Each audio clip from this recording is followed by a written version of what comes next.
Nothing really special ever happens here. In this place. School sucks. My dad's a weirdo. And there's my brother's girlfriend. I don't even know what to say about her. Anyway, life was pretty slow. Until she came along. Next thing I knew, I had things coming out of my head.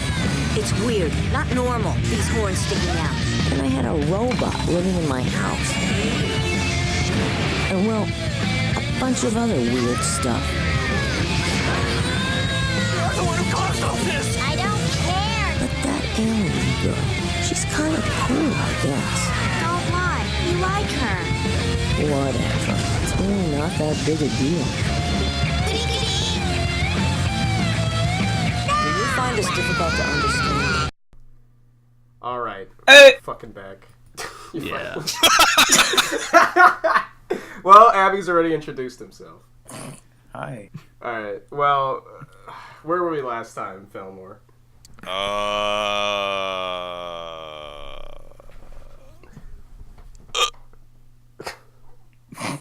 Avatar. Yeah. The Last Guy and the Legend of Korran. We're here. Korra the queer, Barbarian. Everybody's favorite. Wow. Hey, instead of talking about anime-inspired things, let's talk about actual anime. Wow. Who doesn't like anime? From Japan. Mystical Japan. Me. What are we talking about today? We're talking about, what's this thing all the kids are talking about? FLCL? We're gonna be talking about Flickle. I love Flickle. Who doesn't love a good case of Flickle? Flicking my bean, you know what I'm saying? Fully coolly. Man, that's the show. Yeah. We're gonna be talking about this show that was all the rage like fucking 20 years ago. It's like Does most of what anybody we do know? anyway. Does anybody know if anybody actually refers to it as footy cootie? Weebs Weebs at my school did. Yeah. Does this amuse you, Abby? Alright, well, let's introduce ourselves. I'm Ahmad. I'm Fillmore. And we got a returning guest. He was here on the Mission Hill podcast. Me. You are. Hey, it's me, Avi. What's going on, guys? I'm calling identity theft right now. Hey, it's me, Gary. What's going on, guys? We're gonna have our first lawsuit on the podcast here. I'm already in a lawsuit with Ahmad. I'm suing you for being a duty head. Anyway, who are you? Hi, I'm Gary. I do a cartoon called Failing Upward, and I was on the Mission Hill episode. We had a lot of good times. I swore like a sailor. I'm going to try not to do that again. I'm going to try to sound intelligent. Here. Yeah. Don't worry, we'll throw in some extra fucks for you. Yeah, we got you. Can you It swear just on sounds this so primitive. Yeah. We're a bit below. So, yeah, sure. Abby, who are you? You're Abby. Hey, I'm Abby. I made The Simpsons. You might have seen me on a couple episodes. Anyways, yeah, I like to curse. I like to swear. I like to do a little dance, make a little love, get down tonight. Look, point is, all you need to know about me is I saw all these fucking shows, and now I'm ready to fucking talk about them. And Alright, where can they find you at online? Find me at mattgroening.com. We'll link to his social media in the description down below. Yeah, cool. All right. Leave me So, listen, Matt Groening. We're just trying to run a show. Fully Cooley. Fully Cooley. Fully Cooley is a show by Gainax Animation, the guys at Evangelion, and it's directed by this guy named Kazuya, not the Tekken guy, Kazuya Tsurumaki. Here's why we get to pronounce everybody's name wrong, because I'm a fucking filthy Westerner. Mishima Zaibatsu. But then Mishima Zaibatsu. This guy, he's a pretty long-standing guy. He's my animation director on stuff like Nadia, Secret of the Blue Water. He directed Die Buster, the sequel to Gunbuster, which are both pretty good, by the way. Huh. And he's the current director for the Evangelion Rebuild films, which I've never seen. Fun fact, I've never seen Evangelion. Wow. I know, I'm a big idiot. Oh my god. Everybody Get says off this it's the greatest podcast thing right ever. now. I gotta go. I'll see you guys later. Yeah, Everybody tells me checks it's the out. best thing ever and also the worst thing ever. Oh my But That's right. FLCL, Fooly Cooley, was essentially it was kind of the next big project after Evangelion. Like they worked on some stuff in between, but Hideaki Anno, the creator of Evangelion, is basically just like, hey, you know what, Tsurumaki, you've been working under me, you do your own thing now. And he's like, all right. So he goes and makes Fooly Cooley. He's so impressed with the knowledge. Wow. My basic ability to grab stuff off the internet. Holy shit.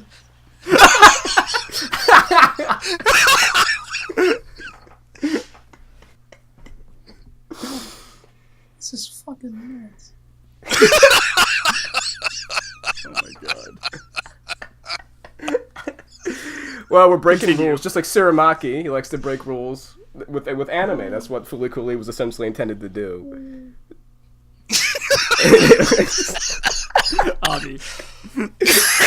Oh god, I'm dying. All right, real, continue. for real. Continue. Yeah, for real. For real. Yeah. So, yeah, the point of Fooly Cooley was like it was kind of to accomplish to a lot of things. It was like let's do something a bit more, I guess, cheery after what a downer Evangelion is. Yeah. Also, to kind of transition the studio into more digital animation. That's kind of what Fooly Cooley was meant to do. It was they're pretty much their big attempt at that. Huh. And but also they really the main goal is kind of just to break a lot of rules. Like a lot of anime, you wouldn't see like a traditional Japanese band such as the Pillows providing music for the show. That's something you'd saw too much in anime. And just kind of like saying, hey, what if we just did something really crazy and it feels more like you're watching a TV commercial or some kind of promotional video or a music video rather than just watching a plain old anime. Mm-hmm. So, yeah. The thing is written by, I believe, Yoji and Akito, who also wrote a lot of Evangelion, and he also wrote some episodes of Sailor Moon, I think. And the show kind of... It's an interesting thing, because the show, when it came out in Japan, it did alright, but it really gained like a big cult following in the West when it came out in 2003. And a lot of that's thanks to this guy named Mark Handler, who's a localization guy. He's doing lots of stuff like... he's done lots of stuff like Cowboy Bebop and the 2003 Astro Boy cartoon. Oh. And... yeah, he's a pretty like well-known name in the like dubbing scene. He's worked on like with this. He kind of had a tough time doing it because he really wanted to get all the little intricacies and pop culture things right and all the ideological meanings and everything. So he kept the script pretty one-to-one as much as he could do. So yeah, so what the fuck is Fooly Cooley? Fillmore, you can take it. Fooly Cooley's a show. I can't argue with that. Fooly Cooley is to be more specific, it's a 6-part miniseries, and asking what the fuck it is, that's a fine question, because it is so many things. It is just a jam-packed, roller coaster ride of a show that basically boils down to a coming-of-age story turned up to 11. I was just saying, that's really most of what I could say about it, actually, without going too far into spoiler territory. It's just, this crazy, extremely visually ambitious show about this kid growing up. Also, there's a robot. There's lots of cool stuff. There's robots and there's lots of anime fights and music videos. So yes. The thing with this is that we didn't want to just talk about we're an animation podcast, so obviously we want to talk about how the shit looks, but also with Fooly Cooley, the story is a big component of it, but I don't think it's necessarily about what's written as more as just what's shown.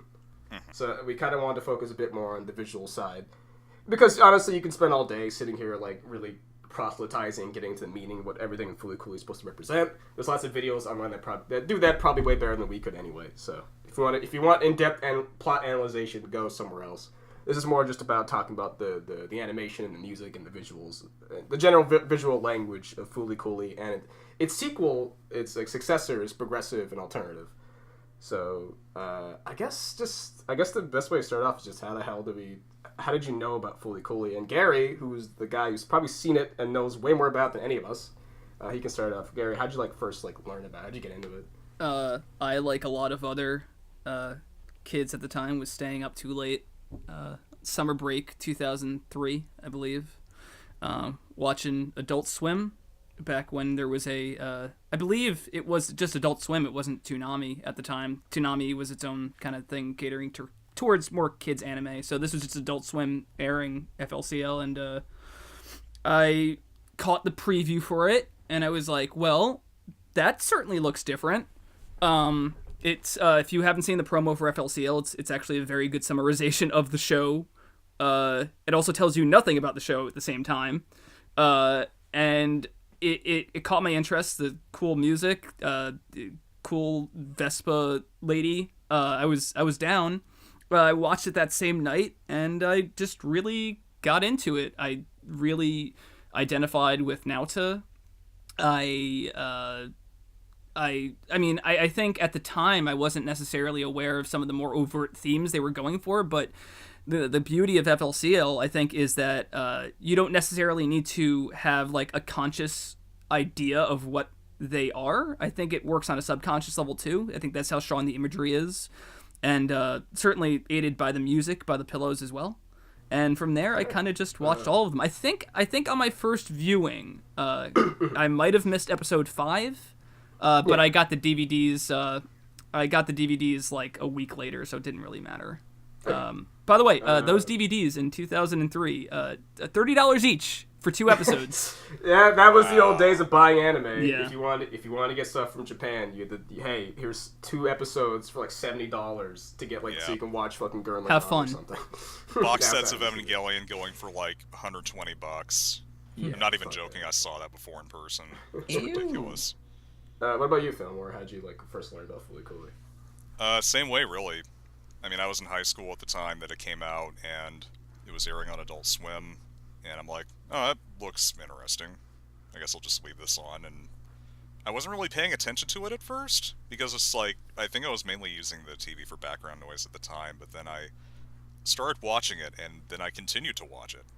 I'm like, oh, this is actually really fucking cool, what the hell.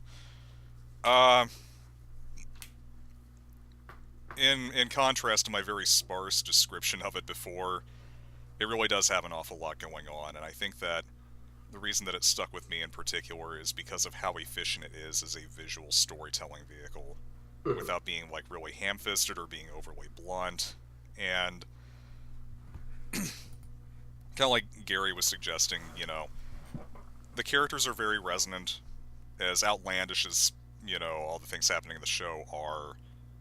A lot of the characters still feel very grounded, and you can kind of understand, get inside their head a little bit, which is important, especially given the themes, because it is about growing up and adolescent awkwardness and things like that. And, yeah, that's really just my initial interaction with it was entirely through that, the Adult Swim run and the subsequent reruns. Okay. What about you, Abby? I didn't know about this show, and I figured out about it. How did I learn about this? So, when a show gets really big and eventually everybody starts, I don't know, people just talk about it a lot, and then you never really checked it out, but then you saw everybody talking about it and stuff. That's kind of how this show was for me. I saw everyone posting about it, them being like, "Oh yeah, fucking yeah, this show, yeah, so great."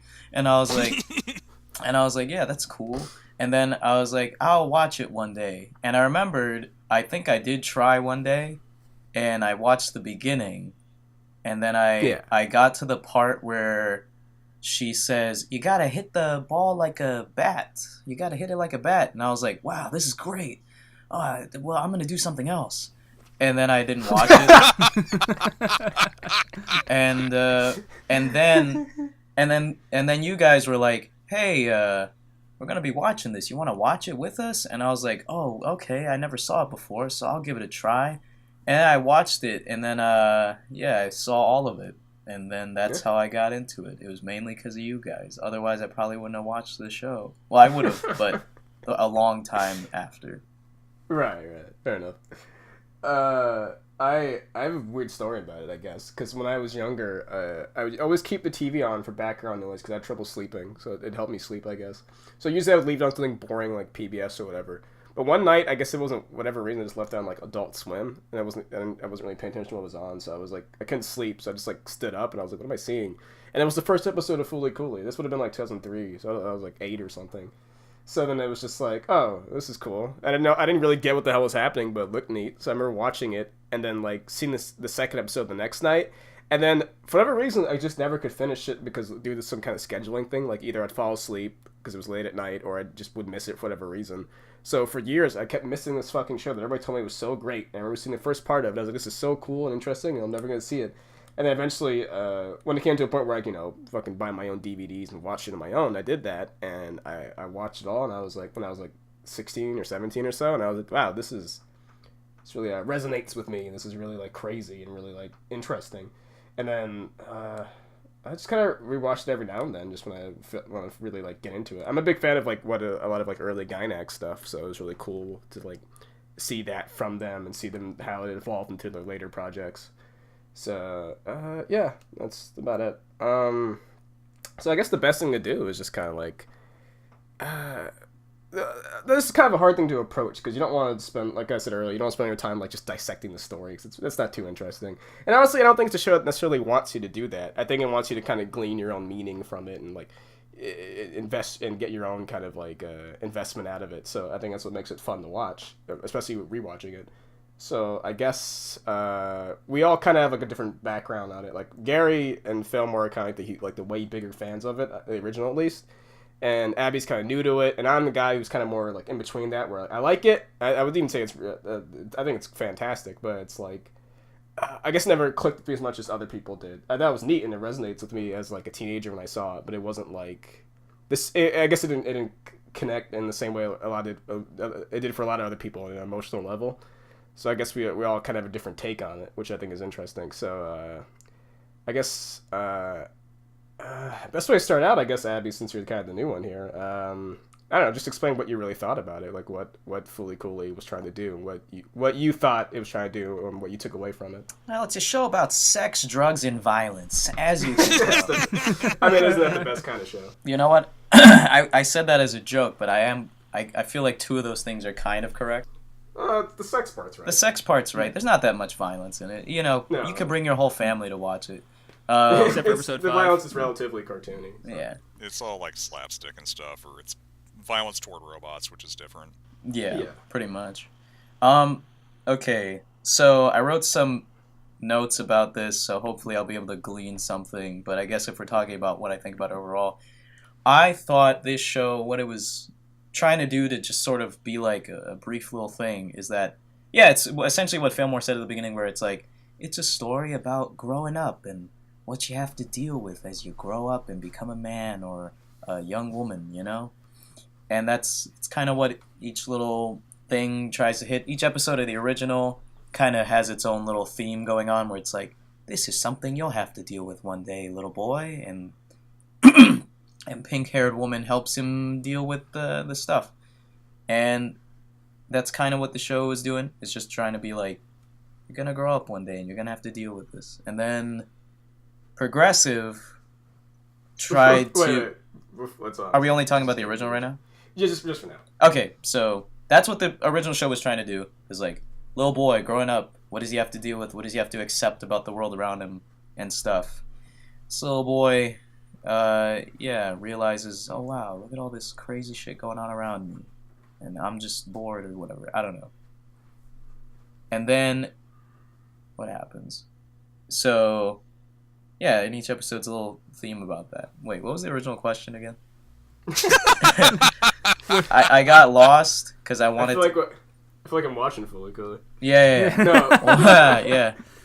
Wait, what was the original? No, I see what you're saying. It's like, the original, the idea is just like, I don't know, what'd you get out of it? Like, what'd you glean from it? What I glean from it? Oh. Like, yeah. What do you think it does well? What do you think it doesn't do well? Oh, I think... okay, so its animation and its presentation are top notch. You can tell some guy on this got a promotion, got a raise. You could say that. Wait, but it did badly in Japan. Some guy got fired, but in America they were like, who did this? Whoa, this is crazy. The animation and everything about the presentation is great. The music is really, really good. the pillows, I never even knew who the fuck they were, and then now all of a sudden it's like, wow, oh my gosh, I gotta listen to their songs once and then forget. Which is a pretty big compliment for me because I usually don't listen to music. I sit in my room alone and look at the ceiling. But, yeah, the animation, it does all that stuff really well. The writing, I'm not going to criticize it because I think the writing is perfect for what this show is. Right. I think this show is not trying to go for, let's write a conventional story where we explain everything and tell you exactly what it means. It's like, no, let them say whatever the fuck they want and they're crazy and they just say, random stuff. And that's fine. I have no problem with that. I will talk about one thing that I actually thought wasn't that great. And Yeah, sure. I don't know if people think the opposite of this. I was wondering, is the dub supposed to sound weird? Okay, so one thing about the dub, I will say, is that a lot of the people who worked on it were green. They're like brand new. Like Kari Walgren, the voice of Haruko, that was like her first gig. And Really? a lot of those people there, they're new to this. You have two kind of things there. You have people who are new to the dubbing game, and then you have a guy who has to translate this really kind of, I don't want to say heady, but I guess like very ideologically driven script to English, full of lots of esoteric references to Japanese culture and shit. Okay. So it's kind of these two, like, it's kind of a rock in a hard place kind of thing. Okay. Because that's Yeah. the one thing where I was like, ugh, nasty. Get that away from me. What is this? Like, that's the only part I was like, yeah, it's a little weird. Everything else I thought was great. And what did it do for me? I don't know. It made me feel dumb. I was watching the show and I just like, okay, so with every show I've ever seen, I can glean something from it. This is the one show where I was like, what the heck is this? Like, I felt like I just couldn't glean anything from it the first time. Then I kind of thought about what I saw, and it's definitely a show that upon reflection, it makes more sense than in the moment. Yeah. In the moment, you're just kind of like, whoa. But hindsight. Yeah, and then afterwards, you're kind of like, whoa, that was nuts. But you know what? It was kind of about this and this. And so I kind of appreciated that because I feel like sometimes experiences, you don't really need to get it in the moment, but you still need to have a fun experience while you're watching it. And what this original show did was give you this great little show that was presented nicely and the runtime was perfect. It's just 30 minutes and it's short and sweet and it just does what it needs to do and it's gone. And I liked your music video analogy thing that you said earlier because it really is like that. It's like how music videos are where it's like you can't really tell what's going on, but then but you like what's going on, and then after you think about it and then you're like, oh, when she said this part, this thing was showing, and so maybe it means this with this other thing. And you might not fully get it, but at least you're entertained. And that's kind of what I liked about this show. Yeah. All right. Well, glad to hear that. Fillmore, what do you have to say? Well, something I wanted to add to that is that when you have a show that is as heavy in symbolism and, like, indirect or strictly visual storytelling as this, it helps to make it memorable, because that way you actually do think about it after the fact, because, I mean, otherwise it's going to have to spoon-feed you everything in order for you to understand it, and that's no fun. Yeah. As for things that I got from it, in terms of, like, how the visuals are executed and stuff, I've heard people describe the animation in this as being kind of spastic, and I wouldn't necessarily say that. It handles transitions from, like, quick animation to slow animation really well. The timing is very, very good.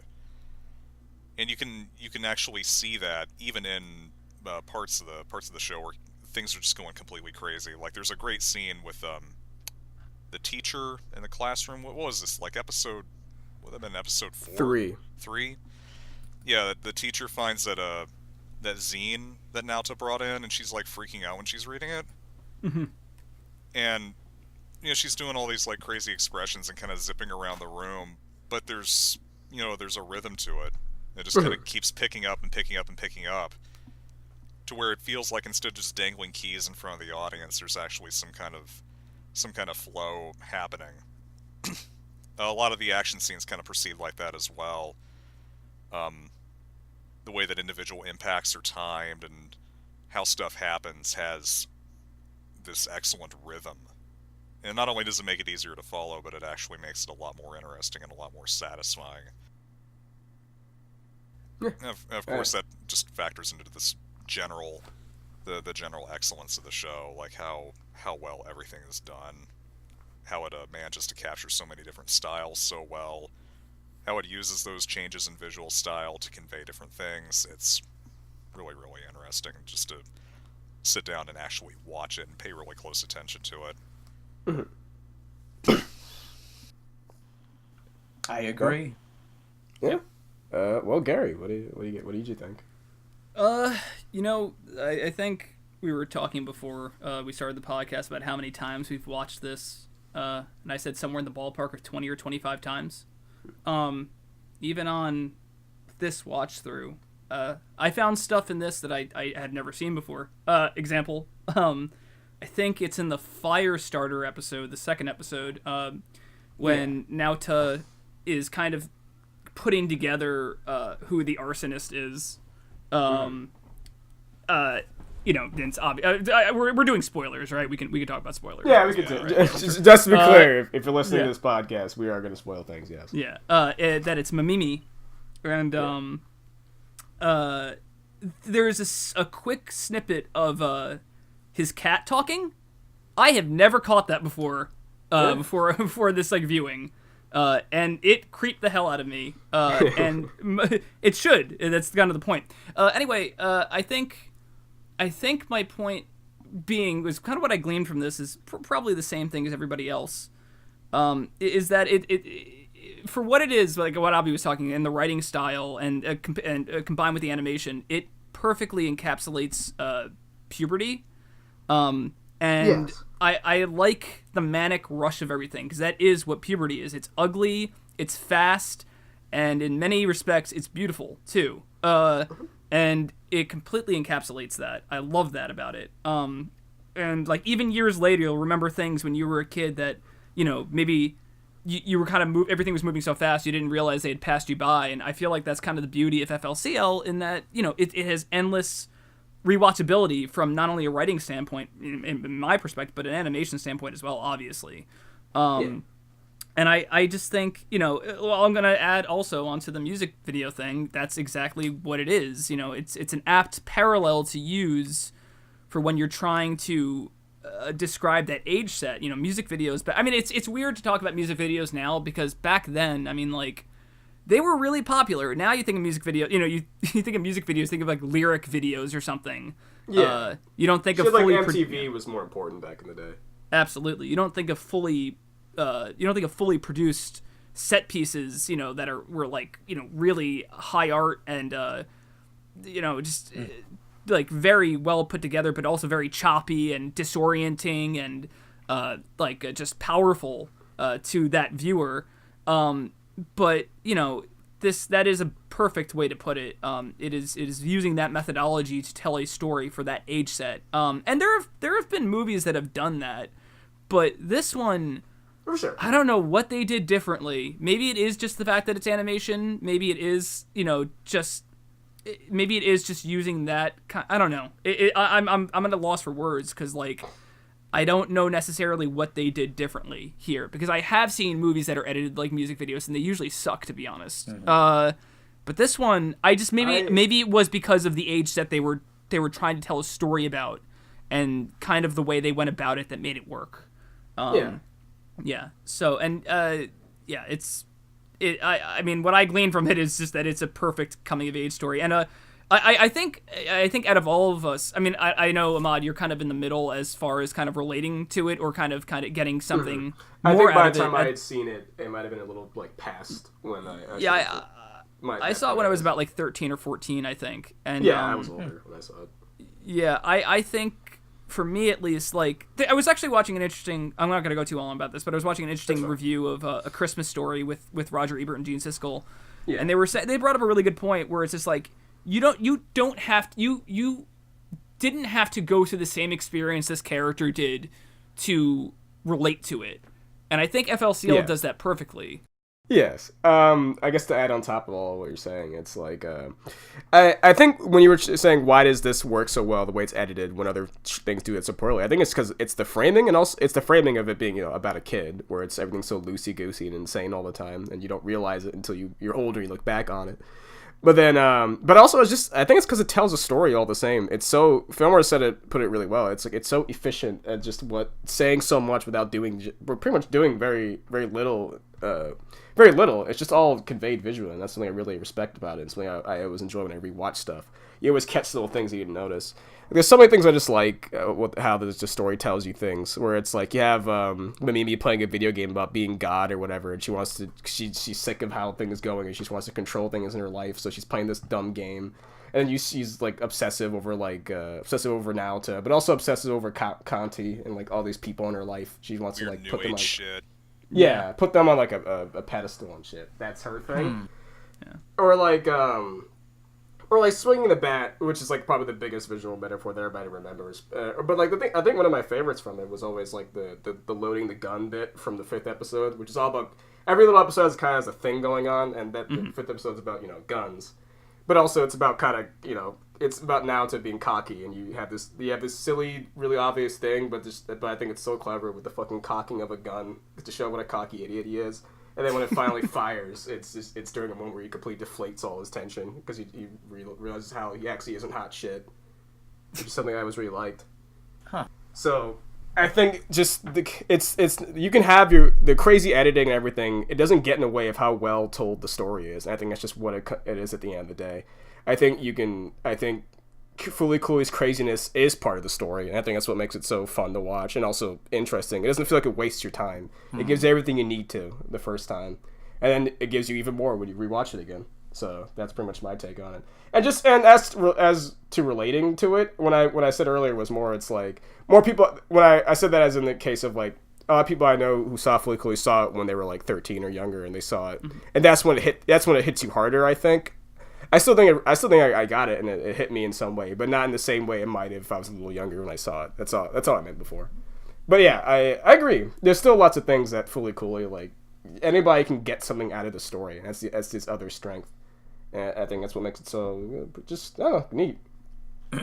There's a couple things that I was wanting to add just quick because sure, go for it. The first thing you're talking about, like, why does this work in animation and not in film? There was something really interesting that we actually brought up in a previous podcast when the Satoshi Kon one. Yeah, when he basically says the reason that I like animation better than live action is because I have complete control over the editing. And that's actually true. You can control how animation flows and how it's edited down to the frame when you don't really have that degree of control with actual film, and I have to feel like that has something to do with it. Not only that, you can do a lot of just impossible stuff in animation.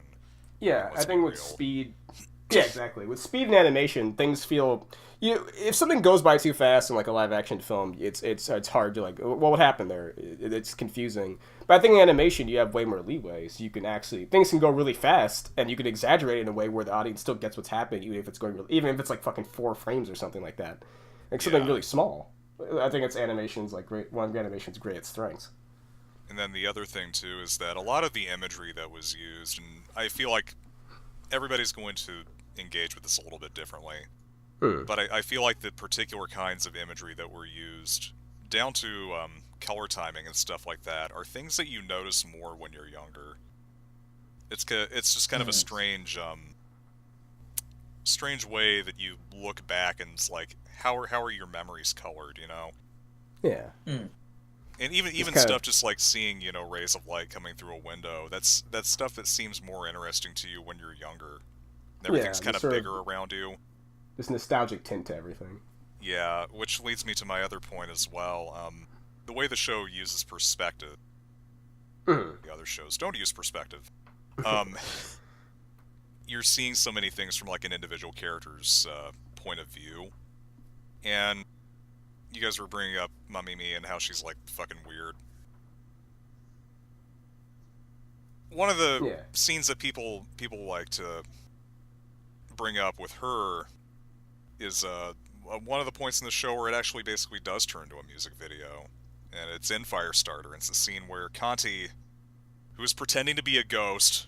That's why he has the angel wings and stuff. He's hoping that nobody sees him. Yeah. He's looking for little pieces of the back of his head in that burned up schoolhouse. And she sees him fly away. And it's like, okay, this is a music video, but you're also seeing things through her eyes. And it's like, she's being wowed by that. You know? So many things are done from individual character perspectives that it's almost hard to keep track of all of them.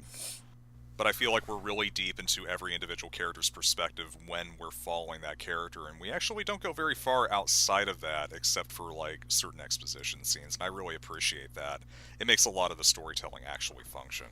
Another, I think that's in the same kind of vein. One little bit of perspective I was really liked is when Naoto finds his dad under the cupboard and he's like dying of dehydration. So he starts freaking out and running towards the thing. And I think Amaishi animated this part, so it definitely looks like he did it.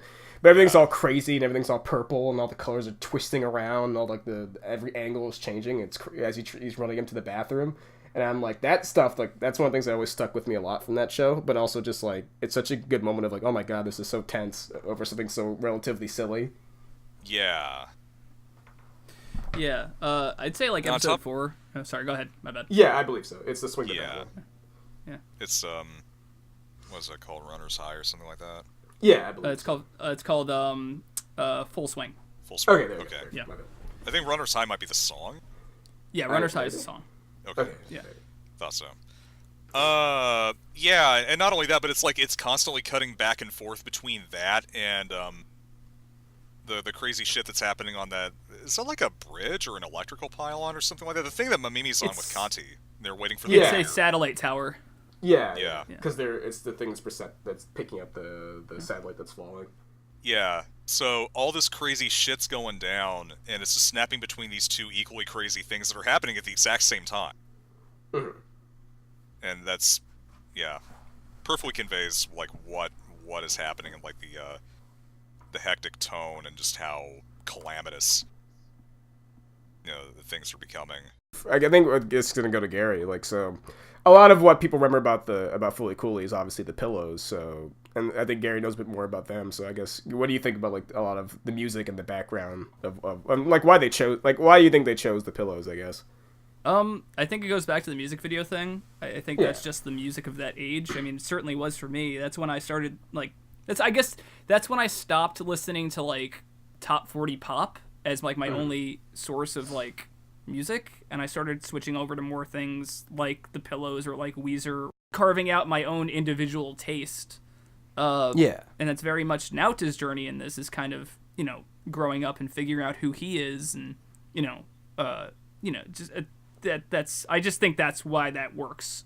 It's very, I don't want to use the word symbolic. It's just something that's very associated with that time frame. Rock and roll is very much a young person's music. Even though there are, people of all ages that listen to it, but it really starts when you're that age. I would say 12, 13 years old. That's when you start going to record stores. That's when you start kind of, really getting into that type of music. But I also think it works because if you've ever kind of looked at the Pillows lyrics, a lot of them are, I don't want to say they're nonsensical, but like they do have this very abstract kind of like song structure, like lyrical structure, I should say.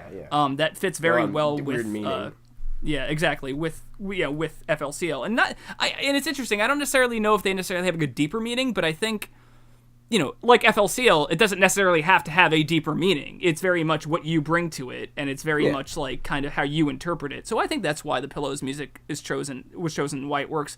But also, I mean, just the director loved the Pillows. That's a whole other design philosophy in it, where like a lot of this is kind of just things the director liked, and he would put them in his show, and that's a beautiful way to make a show, because what else is art if not a reflection of the artist?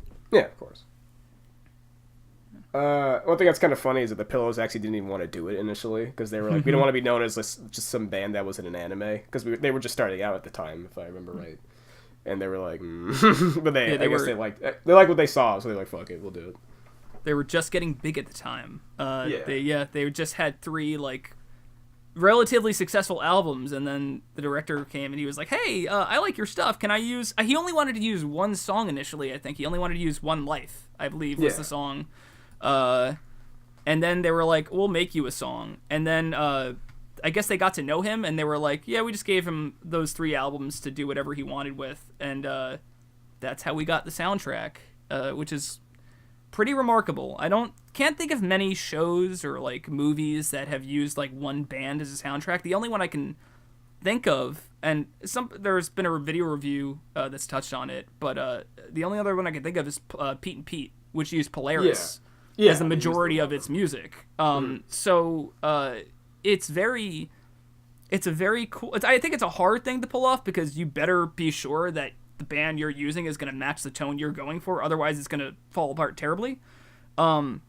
But it works. I don't really have much else to say about it other than the fact that like it's probably I would say the most one-to-one a soundtrack has been with a piece of media that I've watched.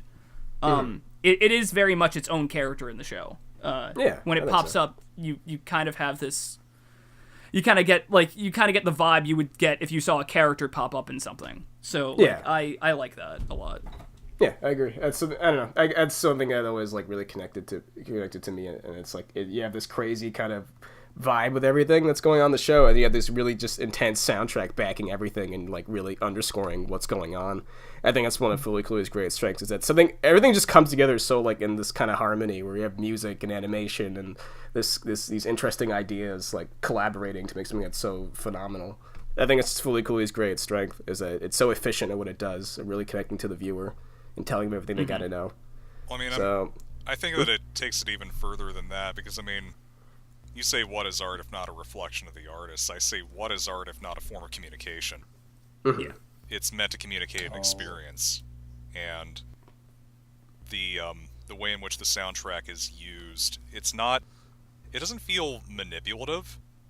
No. It just feels appropriate, and it's like, yeah, it can be really intense in parts, but then in a lot of parts it's not. It's really mellow, or the emotional range of the soundtrack is kind of one of the more interesting qualities that it has. Along with the fact that they don't reuse a lot of it except for certain songs. Like Little Busters comes up a lot. It's kind of like the victory like 3 tune. times, I think. It comes up at the end of every episode, I believe. Yeah. Okay. Yeah. It's the kind of the victory tune / conflict resolved theme. Yeah. The other thing is that Gary was talking about the kind of music that it is, and I would say in terms of the tone which it conveys, there's a certain kind of music that's not just, it's predominantly rock, but it's a very specific kind of it that feels like this is meant to convey more adolescent feelings, Mm-hmm. Yeah, kind of. And The angst and the feelings that you have when you're at that age. Yeah, I don't want to say nostalgic, but it does feel sort of that way. And I would actually have to struggle to come up with other bands that do that really well. Like I can name individual songs that I think feel that way, but not entire soundtracks or albums that feel that way to me. Well, I think it's a pretty good like summation of Fully Cooley. It's a fucking ride, and if you haven't experienced it before, I'd really recommend it. This place. Ugh. What a dump. They say nothing amazing ever happens here, which is kind of true. I mean, look at her. Look at him.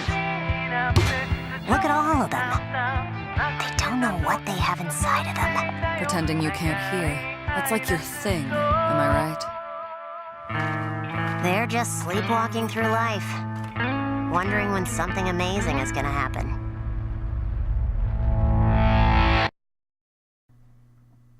So Fully Cooley, pretty much stood as a single work for years. For a long time, they actually did want to make a sequel, and to my understanding, when it was originally created, it was a co-production between Gainax and Production IG, who has worked on like tons of other anime as well.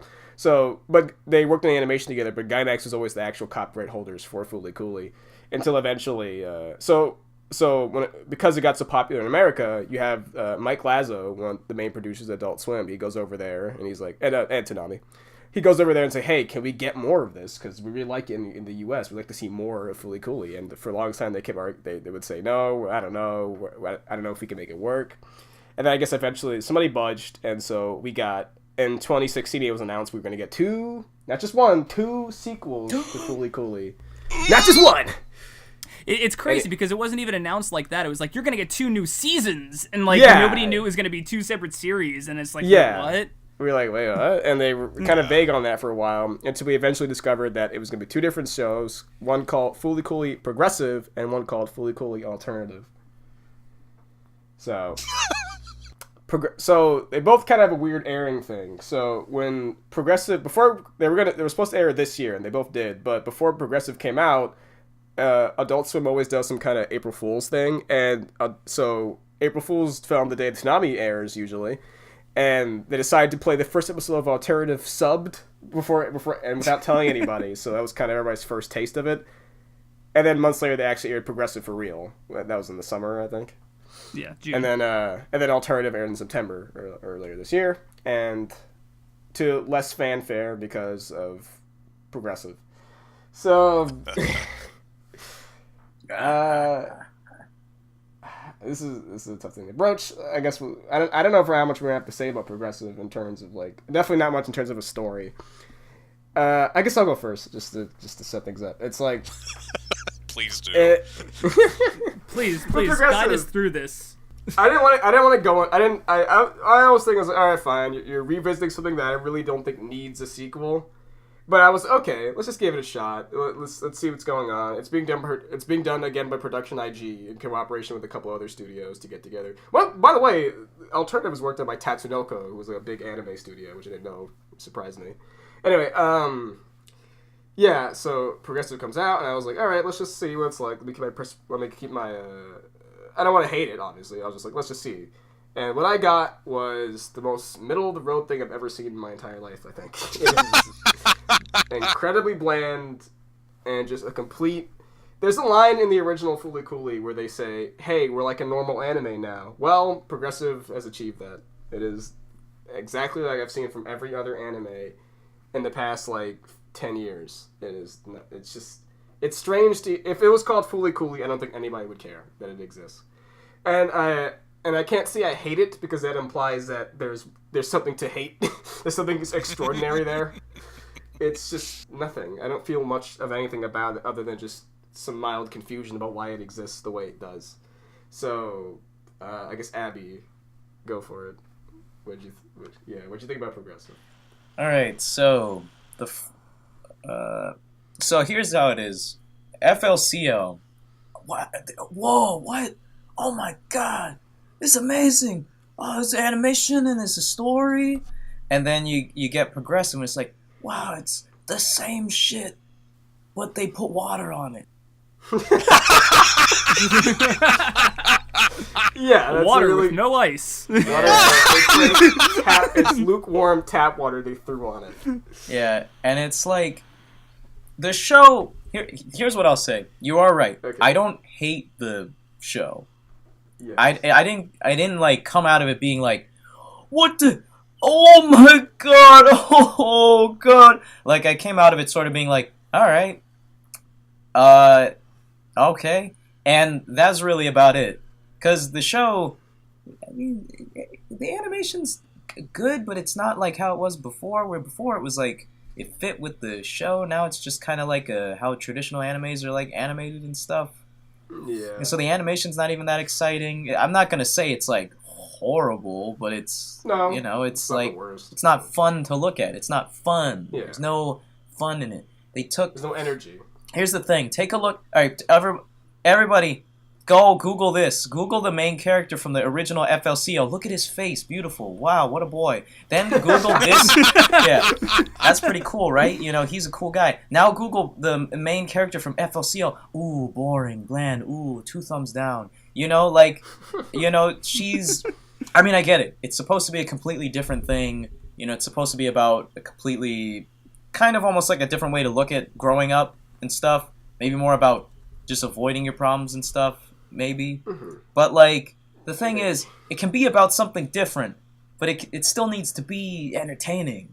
And overall, it doesn't feel entertaining, and it tries to just do the same bits that it did from the original show sometimes, and then, but because it's not fun anymore, and everything's kind of underplayed and muddied down, like, you get a show that it tries to do stuff in the original, but the reason it worked in the original was because the animation fit it, because the animation was, like, crazy, and it was, like, boom, right in your face, and it was, like, doing stuff, and I don't know, and then this is just, like, normal. They're just walking, and then even when she gets hit by the car at the beginning, it feels kind of boring.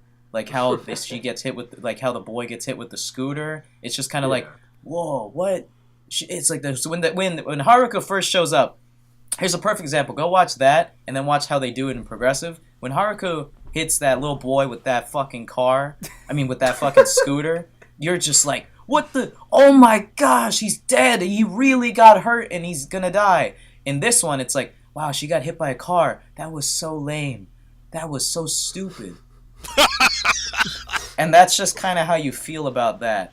The only redeeming quality about Progressive is that little fucking blonde boy that's fat, he says some shit sometimes. And it made me laugh because he's such an idiot, but, like, it makes me... It's funny how much of a dumbass he is.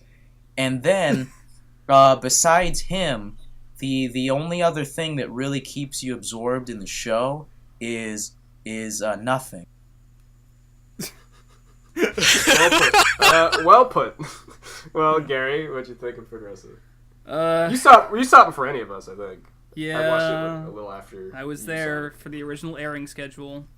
Yep. I'm really trying to not step on any toes here because I think there are very talented. There are very talented people involved, and I think.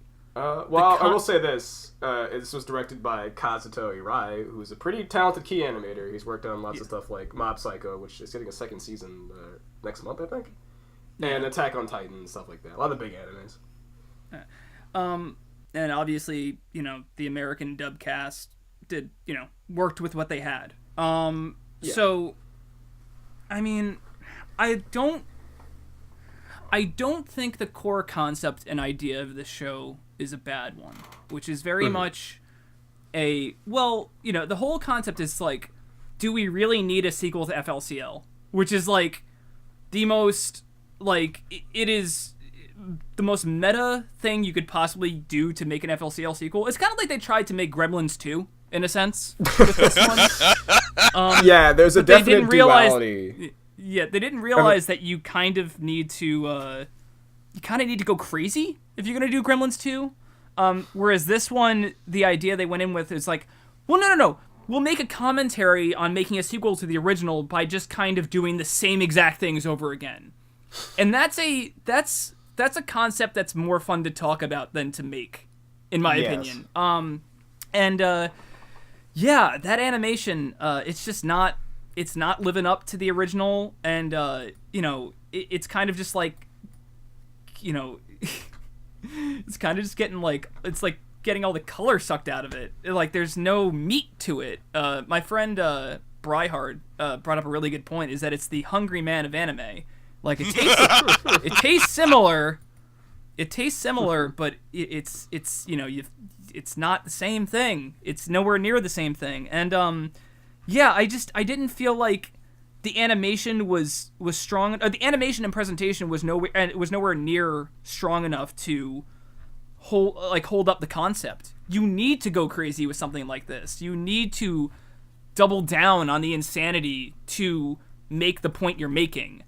But what they kind of do, and I don't we don't get into the minutia, but like it's very much like Haruko is for making a sequel, whereas Jinyu is against making a sequel, and they're constantly clashing, and Jinyu is like, you can't catch it. You can't catch lightning in a bottle twice. And then you're the viewer, and you're sitting there, and you're like, then why are we watching this? Like, what's the point of this? And it is a frustrating watch, because I can tell that, like, deep down, there was, like, some kind of passion, something that they wanted to do. And it breaks my heart to be like, you know, I didn't go into it with big expectations. In fact, I was pretty angry they were making sequels to this. But, like, I think by the time they had dropped the trailers, I was like, you know what? Fuck it. Let's just go in and see what they do. And it's heartbreaking, because I do think that the seedling for an interesting sequel is there.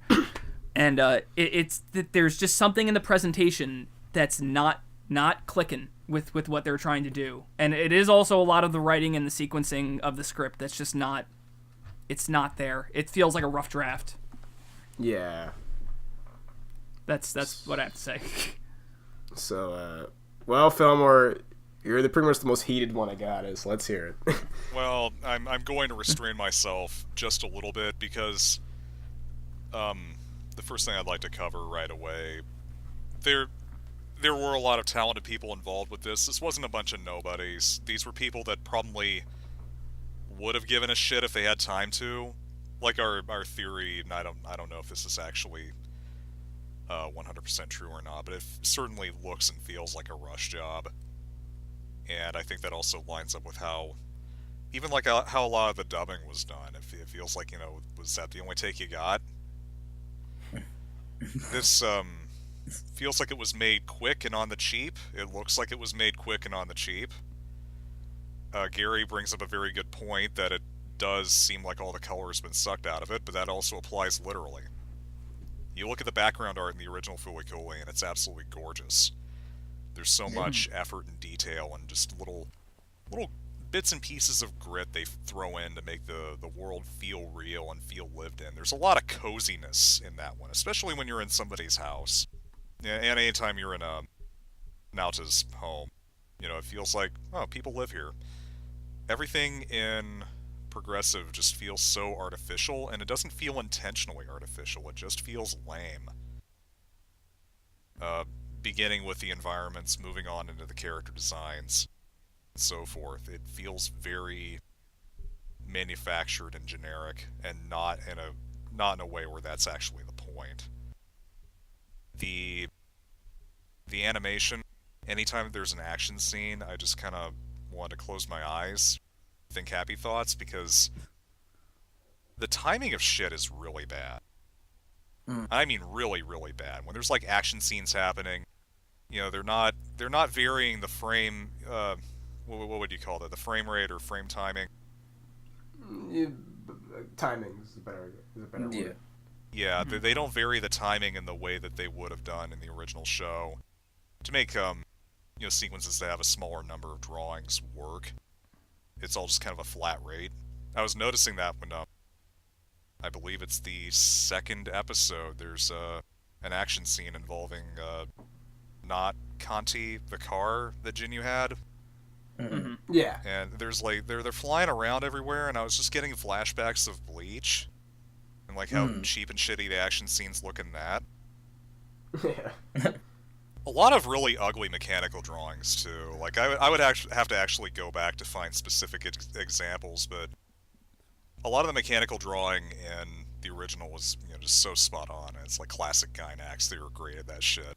And then you have Carbot, looks terrible most of the time, and I was getting it was reminding me of one of the newer Gundam series, which is not a good thing to be reminded of. The bit where I remember the bit where the car transforms. I was like, ooh, that doesn't look good. I remember the first time when it takes off during the second episode fight scene. I think I'm like, that it doesn't work.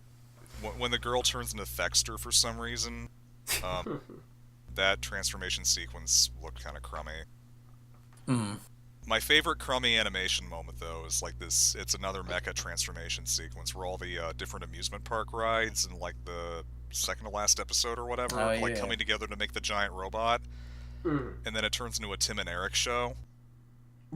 And it's proceeding at approximately 4 frames per second, and you have all this stuff coming together. I know that's a reference to something, but I couldn't quite find out what that was. It was, like where the boat ride is like flying into a different part of it and turning into an arm or whatever.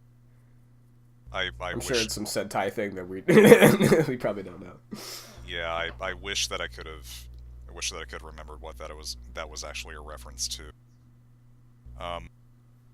Hey, is our action scene not working? Just add a Naitano circus. You could have had a counter for that, I think. Yeah.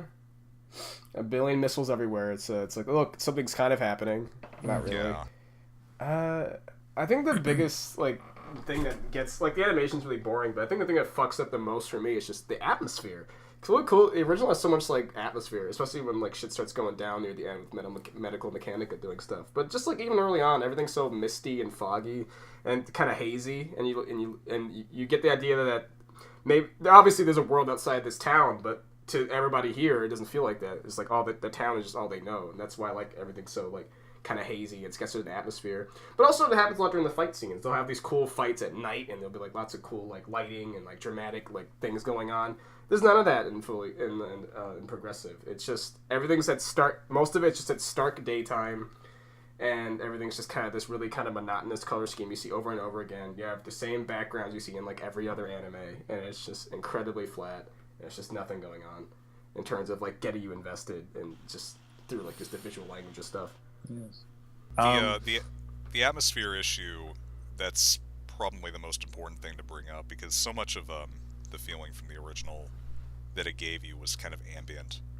And whether it's you're going outside and it's kind of misty and foggy and whatever, and that conveys a certain thing, or you're indoors and it feels another way, or they're in the school and it's familiar. All these different kinds of little emotional notes that come from the world around them, and that's just completely fucking absent. At least I think.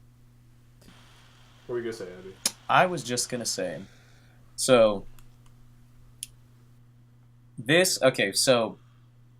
a show, here's what I'll say. A show can be flat and kind of maybe even boring looking, or quote unquote, I'm putting quotes around boring looking. I get you. A show can look like how Progressive looks, and there won't be a problem with it. But the thing is, the reason why everybody likes, at least to me, why it seems like everybody likes the original so much, is yes, it does do a lot of crazy, wacky stuff, but that crazy, wacky stuff is kind of in service to the themes of the story. It had to be crazy. It had to be wild. It had to be nuts. And so they did that. That's what they did. The thing is, I'm not gonna... Yeah, once again, I'm not gonna say, the animation I think is, completely, horrible. But I think what they didn't do right was they didn't find a way to make the animation for this find a way to service the story as much as the original did, because if they wanted to go for something of it's monotonous and it looks boring and they want to push it, you have to push it so it seems intentionally that way.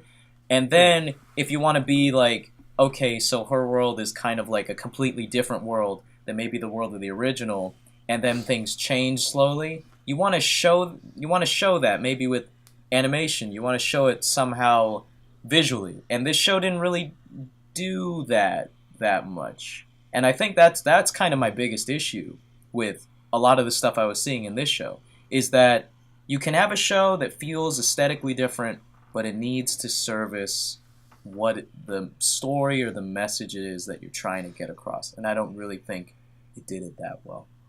Yeah, I would agree. I would completely agree. It's you have this. I'm not saying it has to be the original, obviously, but it has to do. It definitely. If there was a reason for it to look the way it does, it's supposed to be some sort of commentary or some more meta thing, or maybe it's just related to the themes of the story, then I would understand. But that's not what's going on.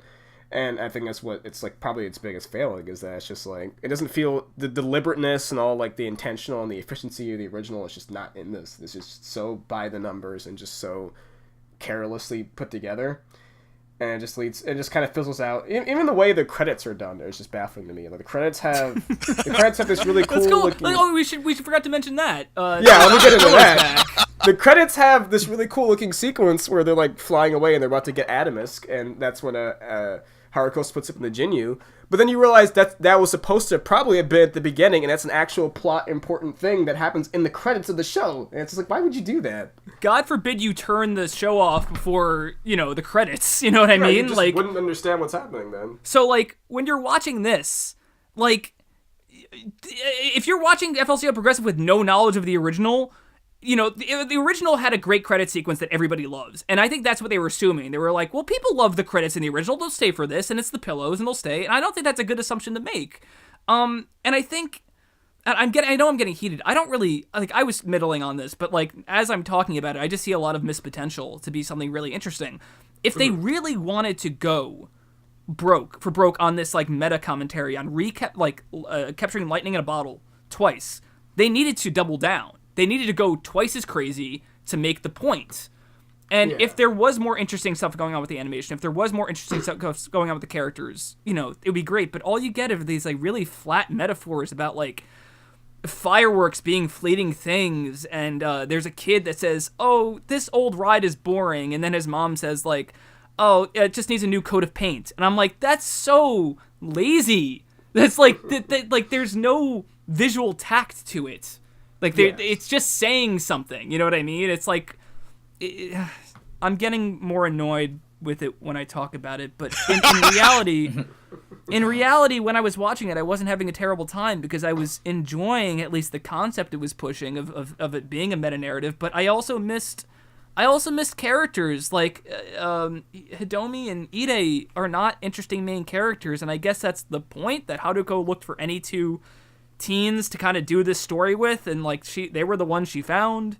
They were just good enough.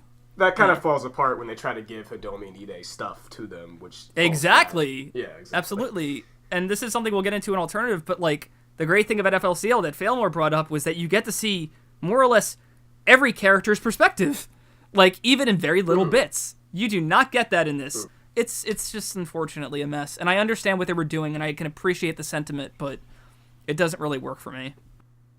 Yeah, that's pretty much it. It's just a big flat eh. The only positive thing I'll give is that the new Pillows music's pretty good. Spiky Seeds is a great song. I mean, like, Spiky Seeds and Thank You My Twilight are some pretty good bangers. And you'll hear them a zillion times because Yep. what they didn't have time for was sound engineering. Oh, also, yeah, that's the other thing. The audio mixing is incredibly poor. Like, it is surprising. We joked about it. There's a part where they're fighting in the pool, like they're draining the pool, and they start playing I Think I Can, that one song that plays in the climax of the original. And then I think Gary joked that, like, I think I can hear the music.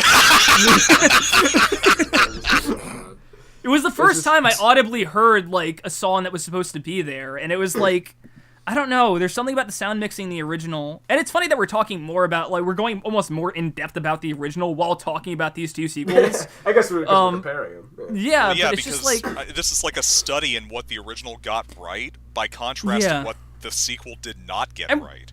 And it's crazy that, like, we haven't really even talked about Haruko, but, like, it like, through either of these, but, like, her whole thing is that she's very much, like, kind of like puberty incarnate, and in this it's like she's the fans trying to bring back the original, and I'm just like, but I don't think fans asked for the original, so this metaphor is kind of like not working for me.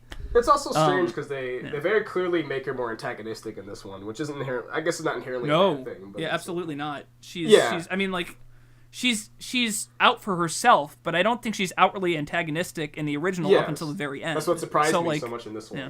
Oh. I was like, that's what that scrapbook was about. I mean, the yearbook.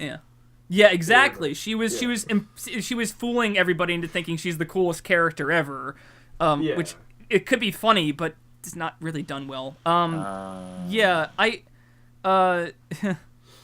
don't know. It's a bummer. I don't hate it. Maybe I'll watch it again someday, but it's just like,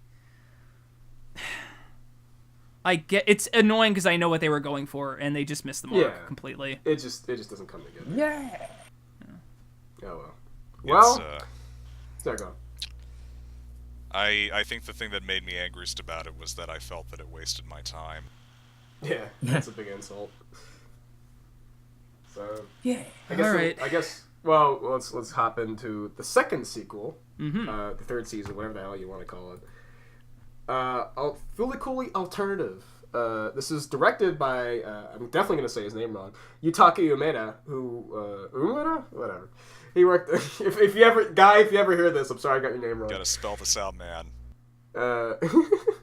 He was a former Gynax employee, and he worked in the Gurren Lagann film, and I think just various other stuff at the studio, mostly through the CG production staff. So he did a lot of the CGI and things like that, like to my understanding. So he's actually in interviews he describes himself as more like a fan of the original. Like he didn't work on it, but he was aware of it when it was being produced and stuff like that. So he thought it was neat, and he really wanted to like kind of put his own little spin and flair on it. So whereas I feel like Arai just he got a paycheck on Progressive. So I guess Fillmore, you can start us off on Alternative. How'd you feel about it? Well, FLCL Alternative was definitely the more admirable of the two, and it got much more of what the original got right a second time. Which is, I guess we'll just start with the positives. I mean, the characters were much more human in this, and it was much easier to not only understand things from their perspective, but to also kind of relate to the things that they're dealing with or their observations. They're, again, doing something different. Instead of having a very young adolescent character, they have a small group of characters who are about to graduate from high school. I think they actually say they're all 17. Yes, they do. And the themes, which were very muddy to non-existent in Progressive, are much more clear and alternative. And the way that the story is told, both through the characters', words and actions, but also through the visuals, it's much more functional. And I didn't hate it. And that's kind of the thing. It's like I'm so on the fence about it because the original never struggled to hold my attention. I never found myself trying to watch it. I just did. Whereas with this, I feel like it's less ambitious and I feel like it's less interesting, even though it does do a lot correctly. It's not a bad show. It's actually decently enjoyable. And yet I would not go out of my way to watch it a second time. No, I'm sorry. The big flaws with Progressive, that being awful animation, bad background art, terrible audio mixing, really poor scoring in particular, and action scenes that are just completely limp. None of that applies here. So, great job being in second place, I guess. Well, so I guess Gary, what would you say about it? I really love this show. No, I do, and like. So it's interesting because Fillmore and Gary were like diametrically. Well, not that I guess because Fillmore doesn't hate it, but you know what I'm saying. It's like they have different views on it. Yeah. Gary, go for it. Get into it. I think all of the changes made completely reflect the time of life these girls are going through. I think making it a less tonally, like a show that shifts like animation styles and kind of just I guess animation styles less is very, is a very good way to talk about kind of a more mature character set. Yeah. I think that works. While watching the show, I found myself getting very invested in the lives of these girls, and I think that was something I was worried that I wasn't going to be able to do with either of these sequels, was get invested in the characters. With this, I think they did the smart thing. I think they took Naota's situation was that he felt too adult in a world full of grown-ups, and with Kana, they just turn it on its head. She's a kid in a world, she's a kid in a world full of people who are more mature than her. And that's a really interesting take. I think that's the only way you really can make a sequel to FLCL. So yeah, that's fantastic. And we were talking about like just the story progression. I like the way everything's laid out. I think everything is mapped out quite nicely. Well, obviously spoilers, but like there are two very, very, very well done scenes in this that I think listen, this isn't easy for me to say, but I think when Pets admits to Kana that she had basically been faking a lot of their friendship, or assumedly that's what she's admitting. We don't know if she's kind of like bullshitting or not, but like she might be exactly lashing out, but yeah, what she might be doing. But like that scene is realer than anything in all of these. Like all of I will these say soaps. that did connect with me a lot. Like that really. Yeah, that hit me really hard. So like I don't know, like I can understand where somebody might look at this and say, well, it doesn't match up to it doesn't quite do what FLCL is supposed to do, but at the same time, FLCL wasn't supposed to have a sequel. So like, sure. I don't think there are any inherent ground rules, but I think this does two things. I think this, not two things, but I think this does a variety of things very well, and one of them is, I think it captures the tone of a changing time in these characters' lives. And one of the nice parallels to the original was that the original took place in fall going into winter, kind of all the leaves dying and everything. But puberty is ugly, but it could also be beautiful. And in this, it's I believe it's spring going into summer, and everything's getting hotter, and the pressure's on to grow up. And even though like life is full of beautiful opportunities, like it's up to you to make the right choices and you to grow up. So I like that a lot. That Progressive certainly didn't have that. And I don't want to like say, well, it's better than Progressive, because I think it's its own thing. I think this completely does its own thing. It works within the FLCL universe, and I don't know. I just connected to it, and I understand what Fan were saying, but I personally I got a lot more out of it. Yeah, and I think it's completely fair. I think some things connect with different people and stuff, like just in different ways. Also, I feel like I kind of alluded it earlier, but Adult Swim really did fuck Alternative in a kind of unfair way, where it's like you air Progressive, and I get why. You air Progressive first, and then you have Alternative, and then that really just makes Alternative. You make Progressive was such a fucking downer that people just didn't want to watch the other one probably. So I feel like the people just kind of wrote it off, which is unfortunate, because I think it is worth checking out. My opinions on it are kind of more in the middle between you two, I guess. It's like I enjoyed it, and I definitely got a lot out of it by the end, where I was like, yeah, this is really like it's a really solid script. And the strange thing is that it's written by the same guy who wrote Progressive. Yeah, go figure. Yeah, some which fucking how. Yeah, Hideto Iwai, he wrote both, and that surprised me. I was like, how the hell did he write this? And this led to these kind of realizations. I think Phil and I were theorizing when we were on the run up to this podcast. We were saying like, Alternative really feels like the show that they put the money and time and effort into, and Progressive just feels like an afterthought. Like maybe they weren't supposed to have, they didn't want to do all 12 episodes, but they had to, so they were like, look, let's just allocate the resources and the talent and the time to Alternative, and then Progressive could just be an afterthought, because it definitely comes off like we had an order for this many. They didn't say how good they had to be. And instead of giving all of the budget to Alternative, which clearly from a script standpoint at the very least deserved like both budgets. Yes. You get why I want to know the person that filled out the order for 12 episodes. I really do, because like I don't know, I mean it's a theory that you have. It's not necessarily like they could have just gone in saying we want 2 series, but like that's probably the most likely thing that happened. My guess is that maybe the production IG wouldn't take the order unless it was 12 to justify how much time they're putting into it. Or maybe Cartoon Network wouldn't approve the money unless it was for a certain number of episodes. That's another possibility. Yes. Exactly. So it's one of those things or some other thing. Either way, we got what we got. So my opinions on Alternative are pretty relatively positive. I enjoyed it a lot, and I think the visuals are like a big step up.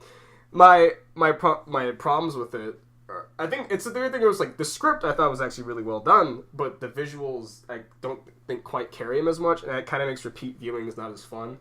Because I feel like I got everything I was gonna get out of it the first time in a way. Where I tried to rewatch it, I was like, this is good, but it's like, it's not quite connecting with me again. It's not hitting me in the same way Fooly Cooley does, where I'm always revisiting and find something new to like. This is more like, yeah, this is cool, but I feel like I really got it like the first time, and not so much the other times.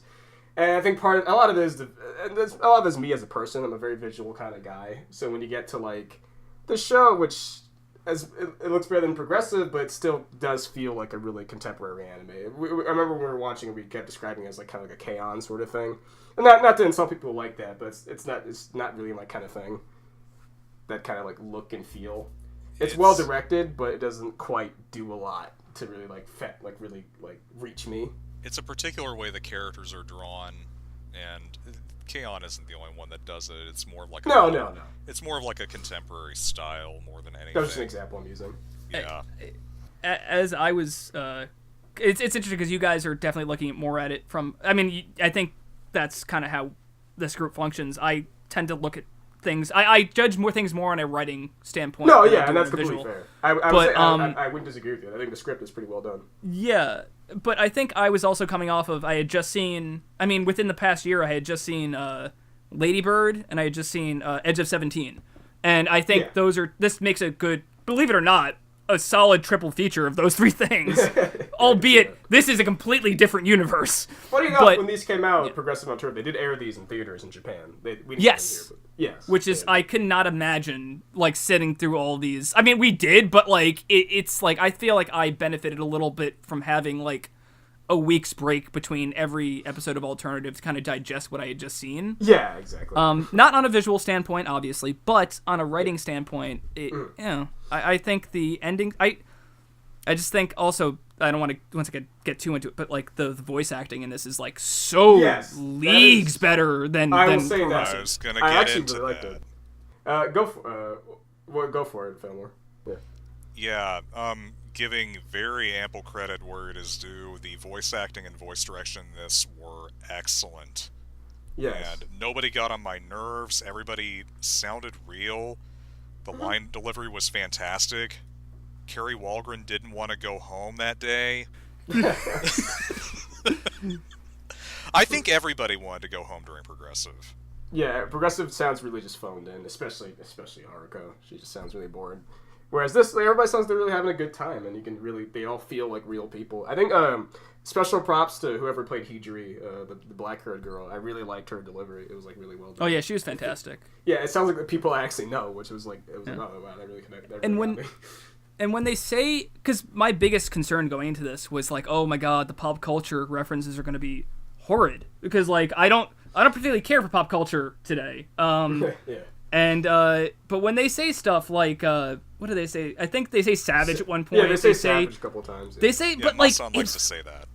It's so fluid, and like I didn't even notice it like the first couple of times I had watched it. I think I like really noticed them on the third thing. I was just like, they slipped that in there perfectly, and that's just what the original did, like with all its references. And I think, I don't know, it caught the tone of the original in a way I wasn't expecting. And yes, the voice acting is. Yeah, like Failmore me said, it's great, and that ending scene, man. Yeah, oh man, when she's crying really on top of the car, are you kidding me? That's like it's really well delivered. And there's a scene where I think there's like a little bit where she's like you can hear her choking up, and I'm like, how did you do that? Yeah. So they're really good. Actresses. Yeah. Also, we got Pillows returning again. Big surprise. But they also had ROM, who was a contributor, who was a guy who's worked with them before. He's another musician, and he did some really good tracks for this one. Oh my god, we'll get on it again, but like the Pets reveal track is like really starts off with this really somber guitar, and like as she's going into it, and then as it hits the climax, that guitar just starts like shredding, and it's beautiful, and then followed up by this really mellow track. It's great. Yeah, Abby, sorry, Abby, we were getting too into it. What'd you think of it? Yeah, go for it. All right. So in general, I do agree with pretty much everything you guys have said so far. I do like Alternative. Here's my thing about it that I think kind of that I liked a little bit more than I liked in Progressive. So in Progressive, everything kind of looked like, looked traditional anime, and it was like kind of flat and boring, whatever. That's fine. Yeah. The thing is, I think the visuals definitely fit more towards the idea of how it feels to be like in high school. Because here's the thing about the original FLCL. The original FLCL, and I mean this in a very flattering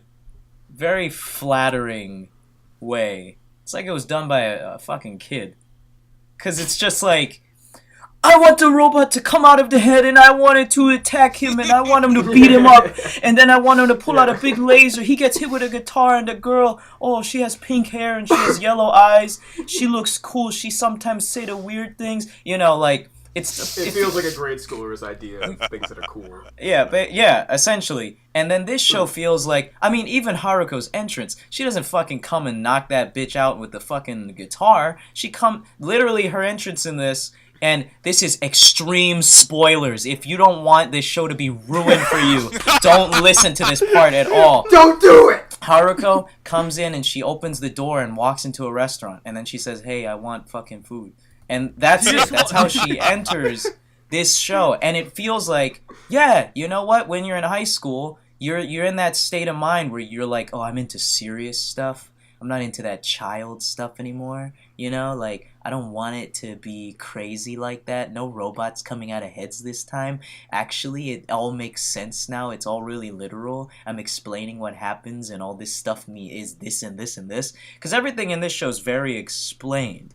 And everything's very, almost like literal. It's like if the original show just tried to talk to you about it. It's like, yeah, the iron is this.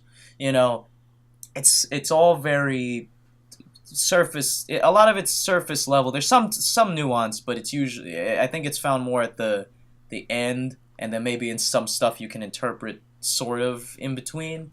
But essentially, each thing is like, you fight a bad guy, and that bad guy relates with something or is connected to something that a character is dealing with in the story. At least that's what I kind of got from it. Yeah, and I think that's why it was sort of tougher for me to like rewatch a second time, because I think it's a bit, because it's so much more literal, which isn't inherently a bad thing, but it definitely feels like, I got it the first time for the most part. I feel like I kind of like it all came together. It's not quite as layered, I suppose. Yeah. To sound pretentious like an idiot for a second, it's not quite. I guess it's just not quite as much going on compared to like the original. And the thing is, I feel like the traditional anime aesthetic fits with that sort of literalness, because I feel like that's kind of, when you're in high school, what you sort of want in a way. I feel like you do still want some of the childish stuff eventually, but you kind of more gravitate towards, like, I don't know, I definitely watched a lot more like quote unquote serious animes when I was like in high school, and then only when I grew up was I like, no, I want to go back and watch Power Rangers. I want to see him punch a guy in the face. It's not an anime, but you know what I mean. It's like a childish, dumb little show that you don't appreciate much when you're in that age range. But when you're a kid, you appreciate it a lot. And then kind of when you're an adult, you appreciate it again. And I kind of feel like, all right, if you're going to go for a traditional anime aesthetic, make it fit with the show. That's cool. That's great. Yeah. And overall, yeah, I do agree with all the presentation stuff. I think all the, they fixed all the little inconsistencies and progressive, like, and all the audio stuff, all, like, whatever. Just give me, like... The thing that I thought about this show that I thought maybe the original could have done more with is that I agree. I felt more of an emotional connection to the kind of main cast that was there, whereas in FLCL I kind of saw them as vehicles for some kind of a story or a moral message about all more that symbolic, I suppose. And I don't know, that's just a me thing personally. I mean, like everything I've just said has kind of been, I'm not taking it to be like, oh, this show sucks ass, but like just how I felt about it. Yeah, maybe I kind of would have preferred maybe a little more emotional involvement there, just because that's kind of what I like. I like that in shows. I like that in things. And I from this show, I got a lot of that. I mean, the last 2 episodes were essentially just a big cry fest. I didn't cry because I'm not a pussy, But no, I didn't cry either. yeah. No, look, I'm not calling it. Look, if you cried at it, that's fine. You're not. Yeah. I'm not really calling you a pussy. You're not a fucking pussy, okay? Look, point is, if you cry, whatever, wah. But so look. So you're Show saying was you good. cried? I liked it. No, I didn't cry, actually. Like, if we're being real, I mean, I was like, oh, that's sad. That sucks. Yeah, I was. That's a bummer. Mars. That's really shitty. I hated it. Yeah. Mars, that's really fucking far away. Dude, that's so shitty. I remember when my friend moved to Mars. Look, I felt very sympathetic towards the ending. I was really like, wow, my friend went to Mars and died because Mars is uninhabitable. But I liked it. I liked Alternative. And I felt like there was some stuff in Alternative that I felt like maybe the original could have learned from, but very minor stuff. But there's a lot that you could have done that the original could have kind of rubbed off a little. The original could have rubbed off a little bit more on this. It didn't have to be exactly the same, but I felt like there were some things that maybe you didn't need to be so literal about. But overall, I'd say definitely liked it. And yeah, I thought it was good. Also, here's how I kind of view it. FLCL is like elementary school. It's like wild. You're having fun in the playground. Wow, I picked up some sand and I threw it in some kid's face. It's really funny. I like that. It's colorful. He'll only see weird blurs from now on, just like the show.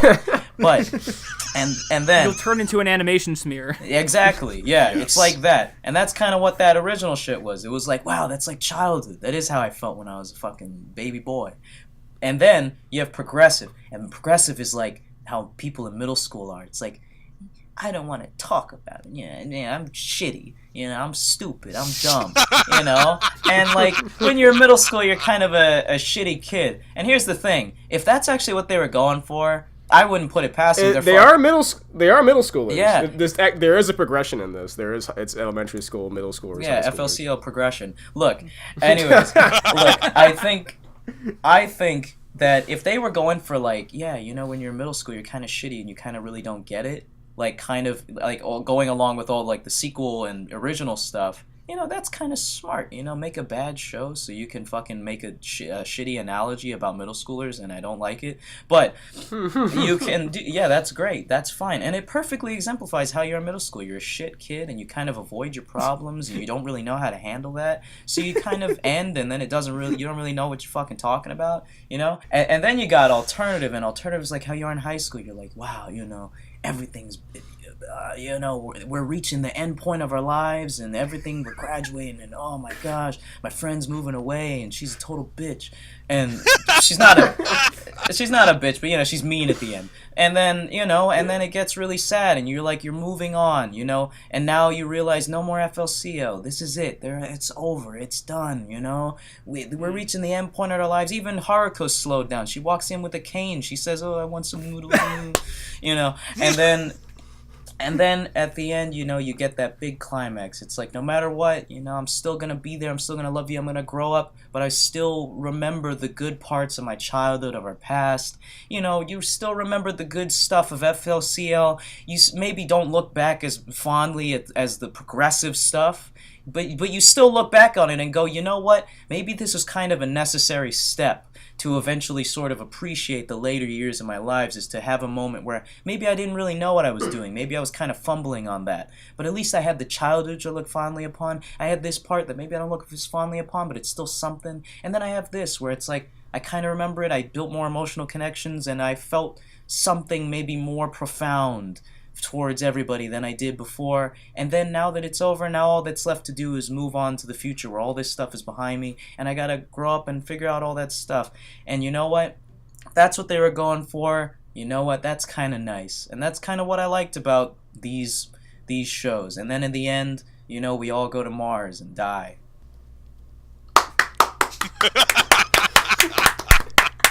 That was kind of weirdly beautiful. Bravo. Yeah, the way Avi explained it as basically the 7-Up of anime. Yeah, sure. But yeah, Yeah, that's a beautiful. I think I had forgotten so much about Progressive that I didn't even factor in the middle school aspect of it. Yeah. So yeah. I mean, I guess Progressive is kind of necessary.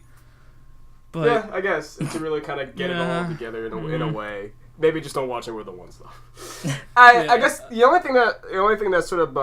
other thing that kind of bothered me in alternative was like the references to the original. Like some of them I thought were really fun. Like I liked how in the original they had the curry scene where where Haruko's treating Naruto like a baby because he can't handle hot curry. And then they kind of do a similar thing with they eat like Mexican food or something. It's they're what are they? Falafel. Or something. Falafel, Yeah, falafel. Right. Right. They're eating falafel and like only Kana. thinks it's too spicy, but everybody else is like, eh. And then they have a funny little callback with Hujiri eating it and thinking it's also too spicy. But yeah, stuff like that. But then there's also more literal things like Haruko just literally saying, "Here's swing the bat," or like the never knows best. Those things are kind of minorly annoying. But otherwise, I didn't mind.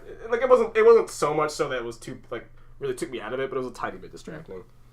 I didn't mind those things as much. I actually thought the Never Knows Best, and I think I told this to Failmore, but like I like the Never Knows Best as a good parallel to Mamimi, because upon rewatching FLCL for the 40th time, I think we're up to that now. Upon rewatching it, it's really starting to sink in that she's very much like head in the clouds. I think I'm smarter than everyone else. I'm always looking for symbolism everywhere, and I think that actually applies to Kana.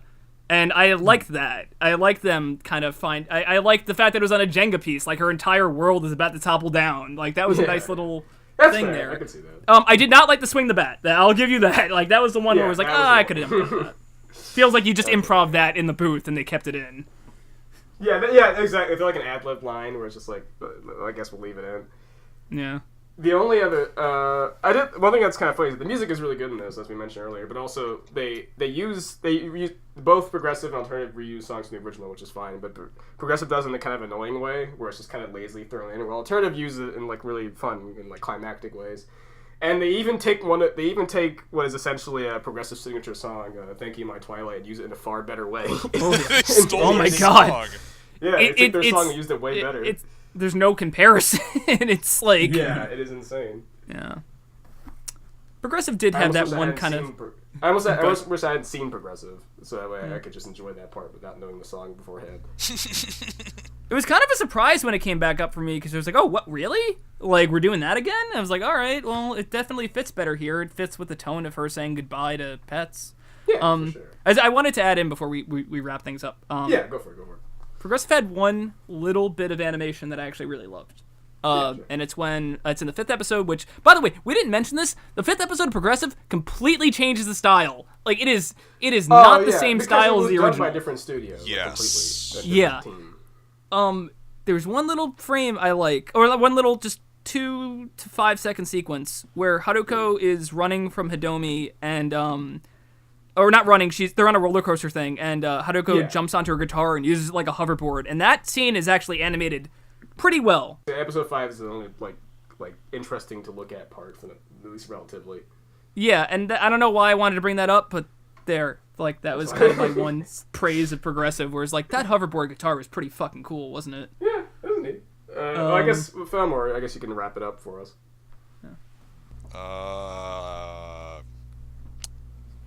Watch Fooly Cooly.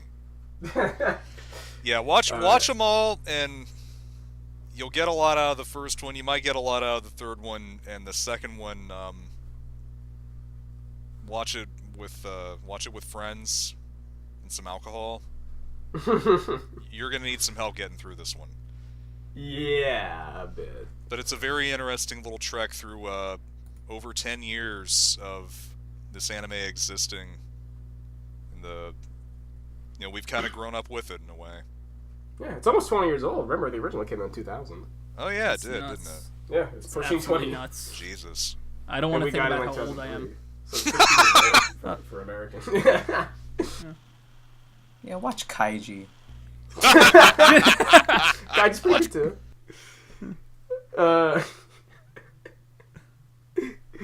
Alright, well, I think it's a pretty good sign-off. I'm Ahmad.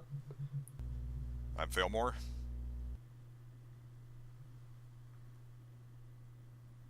Guys are just like silently debating who's gonna go first. That's Gary, and that's That's Abby, and I'm we're Kaiji. gonna I just go wanted to Mars. say, they're Kaiji. not on Mars. You're wrong. Huh. They're- You're wrong, because in the 5th episode of Gundam, they actually showed that Ruka is in what the happens F is universe Goku too. becomes- she's Super Saiyan 2. Frieza Everybody comes knows back and he's You didn't even gold. watch the part with Tuxedo Mask! How would you know? The plot of the original Fooly Cooly is basically just Evan going if you really think about it. You don't get it, because Shinji didn't fucking do anything. Have you guys even watched Kimba? Come on. Come on, get it together. In the 5th episode of The Simpsons, they actually showed Haruko dancing around in the background.